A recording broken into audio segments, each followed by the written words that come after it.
All you fucking assholes need to stop hating on Goblin Slayer. Leave Goblin Slayer alone! Jesus Christ, just stop it! Take your pretentious, Tatami Galaxy loving ass out of here so us real fans can enjoy the kickassery that is Goblin Slayer. No, I'm serious. Leave right now. Only true fans will have the pleasure of watching this phenomenal review. Shit, if you gave this series anything less than a 10, you best stop watching anime altogether, you wanna be otaku.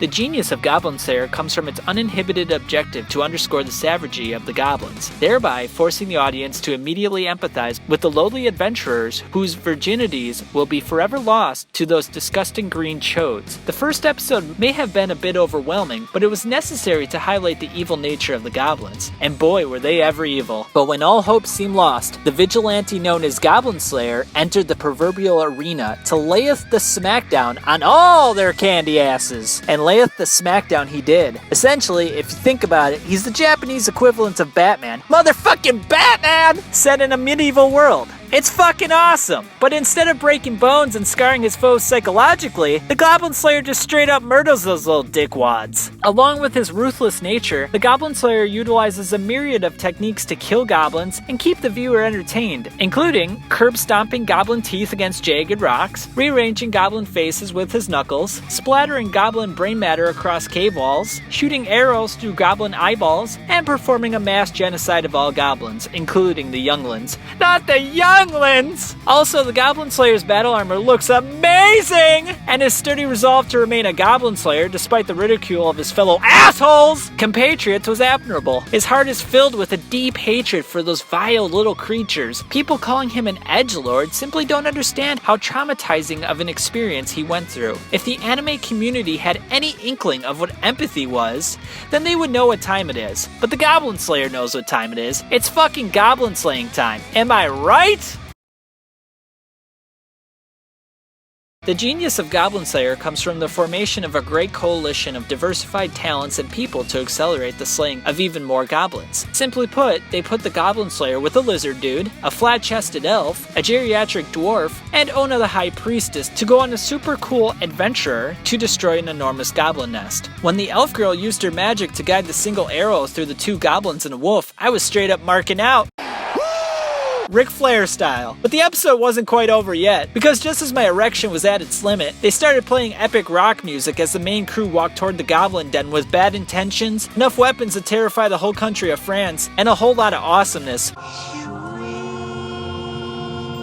Party time, bitches! But, alas, it's not all good, dear friends. Friends only include people who have Goblin Slayer in their favorites list.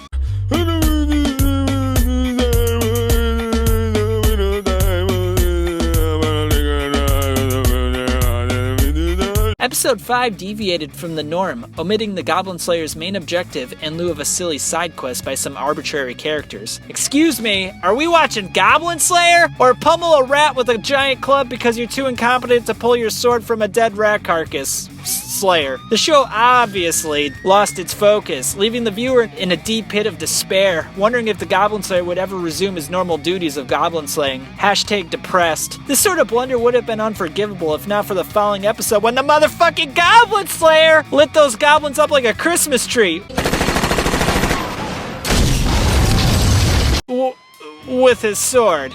It makes sense. The genius of Goblin Slayer comes from the application of Sun Tzu's The Art of War via the Goblin Slayer's willingness to think like a goblin, i.e. to know your enemy, you must become your enemy. Hence, why the Goblin Slayer used his blood to conceal his own scent and displayed an indifferent callousness during his various killing sprees. In addition, his level of perception to distinguish between goblins and non-goblins was especially on point, rarely finding himself in a situation where he could not fulfill his goblin killing responsibilities. Developments throughout the series highlight the contemplative side of the Goblin Slayer, as it's revealed that the internal goblins inside his head haunt him, bullshit! Inspire him to become enraged and go on the greatest goblin slaying spree of all time. The genius of Goblin Slayer comes from its beautiful blend of happy, vibrant colors of the real world, juxtaposed with the dark, blood-curdling atmosphere of the realer world. The contrast exemplifies the duality of life itself, and how transient bliss can be supplanted by lifelong despair, due to circumstances that are beyond our control. The Goblin Slayer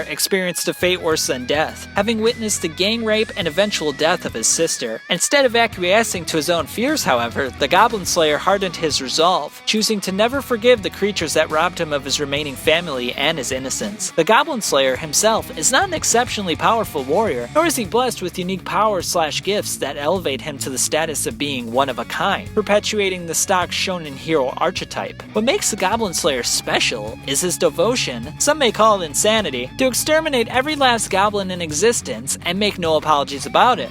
Just as Michael Jordan etched his name into history as the GOAT with his unmatched competitive fervor. The Goblin Slayer's inexorable zeal to eradicate his mortal enemy is an unparalleled intensity that instills fear in his adversaries and certitude in his comrades. The genius of Goblin Slayer comes from the tactical vision and strategic planning of the Goblin Slayer. His ability to foresee goblin battle plans and construct effective countermeasures validates his meticulous nature and his profound cognitive capacity. While other adventurers were caught off guard by the Goblin Riders and the Goblin Champions, the Goblin Slayer, in all his clairvoyant glory, ensnared the repulsive creatures with his superior trap and delegation of responsibility, thus paving the way for his final showdown with the Goblin Lord. A showdown in which the Goblin Slayer harnessed all his rage and pent-up frustration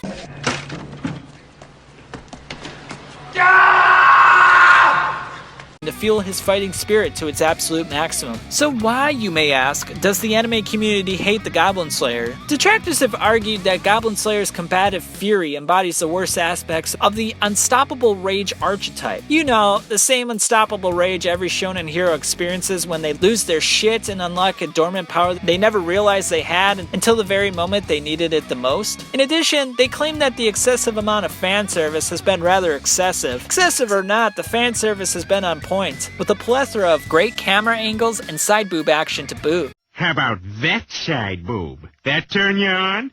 Well, it shouldn't, 'cause that's my side boob. Lastly, they assert that none of the characters exhibit a genuine personality or display any growth throughout the series. Of course, these are just words, with a sprinkling of even bigger words. So many words. And are we really going to accept the words of a bunch of salty bitches who conform to groupthink psychology to avoid being ostracized by the anime elitists for having shit taste? I think not. And why is that? Because Goblin Slayer is the hero that the anime community deserves, but not the one we need right now. So we'll ridicule him, because he can bear it. Because he's not a hero. He's a stoic defender, a warrior savant, an ardent gladiator, a competitive eccentric, an ironclad inspiration. In other words, a Goblin Slayer?